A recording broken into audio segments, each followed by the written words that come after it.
সুপ্রিয় শিক্ষার্থী, শুরুতেই তোমাদের সবাইকে শুভেচ্ছা জানাচ্ছি। আগের একটি আলোচনায় আমি বলেছিলাম যে প্রত্যেকের তিনটি ভাষা অন্তত জানা দরকার। এক, মাতৃভাষা; দুই, ধর্মীয় ভাষা; এবং আন্তর্জাতিক ভাষা। আজকে আমি কেন এই তিনটি ভাষা শেখা প্রয়োজন সেসব বিষয় নিয়ে একটু আলোচনা করব। শুরুতেই বাংলা ভাষা বা মাতৃভাষা, যেহেতু আমাদের মাতৃভাষা বাংলা, তাই এটি নিয়ে শুরুতে আলোচনা করছি বা এর গুরুত্ব নিয়ে আলোচনা করছি। একটা ভাষায়, যদিও আমাদের মাতৃভাষা বাংলা, তারপরেও আমরা বিভিন্ন অঞ্চলে ভাষায় কিছু পার্থক্য দেখি, অর্থাৎ একটি আঞ্চলিকতার ছাপ রয়েছে সব অঞ্চলেই কম বেশি। তো আমরা সাধারণত আঞ্চলিক ভাষায় কথা বলি, কিন্তু আমাদের আমরা যখন পড়াশোনা করি তখন আমরা সাধারণত প্রমিত ভাষায় কথা বলি বা লিখি। লিখতে বা পড়তে আমাদের একটি প্রমিত ভাষা অনুসরণ করতে হয়, সেটা অধিকাংশ ক্ষেত্রেই চলিত ভাষা, এবং কখনো কখনো সেটা সংস্কৃত ভাষা বা সাধু ভাষাও আমাদের চর্চা করতে হয়। অনেক লেখকের লেখা সাধু ভাষায় রয়েছে, সেগুলো আমাদেরকে শিখতে হয়। যেহেতু আমরা মাতৃভাষায় কথা বলি, মাতৃভাষায় সবচেয়ে বেশি ব্যবহার করি, তাই মাতৃভাষাটা ভালোভাবে জানা দরকার। কারণ হচ্ছে এই যে আঞ্চলিকতার যে ছাপ, এটা আমাদেরকে জানতে হবে। তারপর আমরা যেহেতু কোনো না কোনো অঞ্চলে জন্মগ্রহণ করি, তখন আমাদের শুরুতে ওই অঞ্চলের ভাষাটাই শেখা হয়। পরবর্তী সময়ে আমরা যখন স্কুলে ভর্তি হই তখন আমাদেরকে প্রমিত ভাষাটা শিখতে হয়।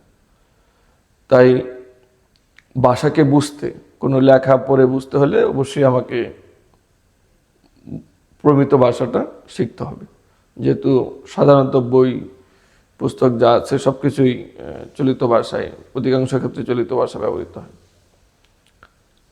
সেই জন্য এই যে মাতৃভাষার যে বৈচিত্র্য, সাধু, চলিত বা আঞ্চলিক তিনটি রূপ রয়েছে, এই ভাষা সম্পর্কে আমাদের সম্যক ধারণা থাকতে হবে। তা না হলে আমরা জ্ঞানের জগতে খুব ভালো কিছু করতে পারবো না, বা জ্ঞানের জগতের অনেক চর্চা আমাদের করা কঠিন হয়ে পড়বে। অর্থাৎ অনেক সময় অনেক লেখক বা তার আঞ্চলিক ভাষায় অনেক গল্প, উপন্যাস, নাটক লিখে থাকে, বা অনেক সময় আমরা কথা বলার সময় ভিন্ন অঞ্চলের মানুষের সাথে কথা বলি। কাজেই ওই অঞ্চলের ভাষা সম্পর্কেও আমার ভালো ধারণা থাকলে আমি ওই অঞ্চলের মানুষের সাথে কথা বলতে পারবো।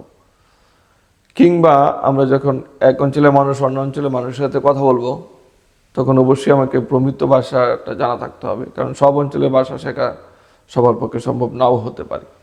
সেই জন্য প্রত্যেক অঞ্চলের মানুষেরই প্রমিত ভাষাটা শেখা জরুরি বা ব্যবহার করতে জানাটা জরুরি, যাতে করে এক অঞ্চলের মানুষ অন্য অঞ্চলের মানুষের সাথে কথা বলার সময় ওই প্রমিত ভাষাটাকে ব্যবহার করতে পারে।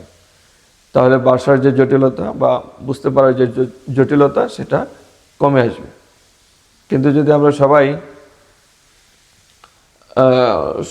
প্রমিত ভাষাটা না শিখি, শুধু আঞ্চলিক ভাষায় কথা বলি, দেখা যাবে যে এক অঞ্চলের মানুষ অন্য অঞ্চলের মানুষের কথা বুঝতে পারবে না, বা অনেক ক্ষেত্রে জটিলতা তৈরি হবে। যেহেতু এখন আর আমরা একটা ছোট্ট গণ্ডিতে থাকি না, আমাদের নানান প্রয়োজনে এক অঞ্চলের মানুষ অন্য অঞ্চলের মানুষের সাথে কথা বলতে হয়। সেই জন্য আমাদেরকে অবশ্যই প্রমিত ভাষাটা শিখতে হবে।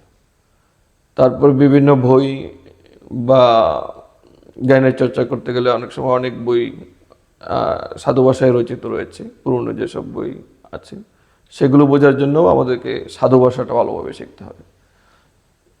কাজেই অর্থাৎ একটা সমৃদ্ধ জগৎ যদি তৈরি করতে চান আপনি, তাহলে অবশ্যই আপনাকে ভাষার এই তিনটি রূপ সম্পর্কে ভালো ধারণা থাকতে হবে: সাধু, চলিত এবং আঞ্চলিক ভাষা। অর্থাৎ এমনিতে আমরা নর্মালি কথা বলতে পারি, লিখতে পারি, বিদায় অনেক সময় ভাষার যেই ভিন্নতা বা ভাষাটাকে ভালোভাবে শেখার যে গুরুত্ব, এটা অনেক সময় তো আমরা উপলব্ধি করি না। কিন্তু একটু সূক্ষ্মভাবে যদি আমরা চিন্তা করি, তাহলে দেখা যায় যে আসলে বাংলা ভাষা আমাদের মাতৃভাষা, তারপরে ওই ভাষাটাকে আমার ভালোভাবে শেখার ব্যাপার রয়েছে। তাছাড়া সবাই তো আর লিখতে পারে না, তাদের আসলে প্রত্যেকেরই লিখতে পারার বা পড়তে পারার যোগ্যতাটা অর্জন করা উচিত। হয়তো ছোটবেলায় আমরা অনেক যারা আছে যে হয়তো শিক্ষার সুযোগের অভাবে বা নানান কারণে আমাদের পড়াশোনা করা হয়ে ওঠেনি, কিন্তু তার মানে এই নয় যে আজীবন আমি মূর্খই থেকে যাব, অর্থাৎ অক্ষর জ্ঞানহীন থেকে যাব, এমনটা ভাবার কোনো কারণ নেই। কাজে সবারই উচিত অন্তত মোটামুটি পড়তে পারা টা শেখা বা মোটামুটি লিখতে পারাটা শেখা, যে বয়সেরই হন না কেন আপনি আপনি অন্তত পড়তে পারা বা লিখতে পারাটাকে শিখে নিন। আপনি যদি এখন চান যে হয়তো আপনি ছোটোবেলায় শিখতে পারেন নাই নানান বাস্তবতায়, কিন্তু এখন কিন্তু আপনি চাইলেই শিখে নিতে পারেন। যারা সিনিয়র আছেন, যারা একটু বয়স হয়ে গেছে, আপনি চাইলেই লেখাপড়াটা এখনও শিখে নিতে পারেন। আপনি যে কারো কাছেই এখন তো সুযোগ রয়েছে যে আপনি চাইলেই একজন হাউস টিউটর নিয়েও আপনি লিখতে বা পড়তে পারাটা শিখতে পারেন। তাহলে আমরা এটা বুঝতে পারলাম যে আসলে যদিও আমাদের মাতৃভাষা বাংলা, আমরা বাংলায় কথা বলি, তারপরেও এই ভাষাটাকে আমাদের শেখার বিষয় রয়েছে। বুঝতে পারার জন্য, কমিউনিকেশনের জন্য, যোগাযোগের জন্য, আমাদের এক অঞ্চলের মানুষ অন্য অঞ্চলের মানুষের সাথে যোগাযোগ করার জন্য আমাদের প্রমিত ভাষায় কথা বলাটা শিখতে পারা খুবই জরুরি, লিখতে পারা জরুরি, পড়তে পারা জরুরি।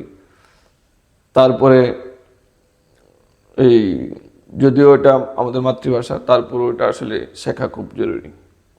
কাজেই প্রত্যেকেরই উচিত, বিশেষ করে শিক্ষার্থীদের তো অবশ্যই উচিত যে ভাষার এই তিনটা রূপ সম্পর্কে ভালো ধারণা রাখা, যাতে সে জ্ঞানের জগতে স্বাচ্ছন্দ্যভাবে বিচরণ করতে পারে, কোথাও যেন সে আটকে না যায়। সেই জন্য অবশ্যই শিক্ষার্থীদের উচিত প্রত্যেক তিনটি ভাষার এই তিনটি রূপ সম্পর্কেই ভালো ধারণা রাখা। তা আশা করি তোমরা শিক্ষার্থী যারা আছে আমার আলোচনাটা বুঝতে পেরেছ, এবং তোমরা অবশ্যই বাংলা ভাষাটাকে গুরুত্ব সহকারে শিখবে, ভাষার এই তিনটি রূপ সম্পর্কে ভালো ধারণা নেবে, পাশাপাশি বিশেষ করে ভাষার যে প্রমিত রূপ এটাকে ভালোভাবে ব্যবহার করতে শিখবে। তো পরবর্তী আলোচনায় আমি ইংরেজি ভাষা শেখার গুরুত্ব এবং ধর্মীয় ভাষা শেখার গুরুত্ব নিয়ে আলোচনা করব। আজকে আলোচনাটা এ পর্যন্তই। সবার জন্য আবারও শুভেচ্ছা জানাচ্ছি এবং পরবর্তী আলোচনাগুলো শোনার আমন্ত্রণ জানিয়ে আজকে এখানেই শেষ করছি। ধন্যবাদ সবাইকে।